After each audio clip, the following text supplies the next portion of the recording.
Nakapagmeryenda na ba ang lahat? Kung hindi pa mga kumare, samahan nyo na lang ako. Magluluto tayo ngayon ng turon at gagawa nga tayo Mars ng sarili nating wrapper. Meron nga tayo ditong saging na saba Mars at hiwa-hiwain lang natin ito ng medyo maliliit. Ganito, mapahaba mga mare at piprituhin na natin yan. Yan Mars. O, depende na sa inyo mga kumare kung anong hiwa ang gusto nyo.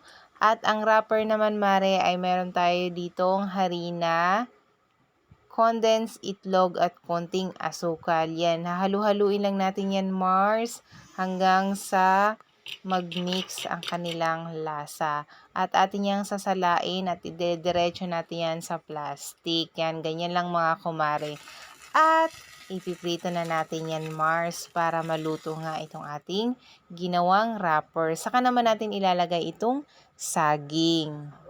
Mas malasa nga itong ating turon Mars dahil nga dito sa ginawa nating wrapper. O mare, lutuin mo rin to dahil tiyak magugustuhan din to ng mga anak ninyo.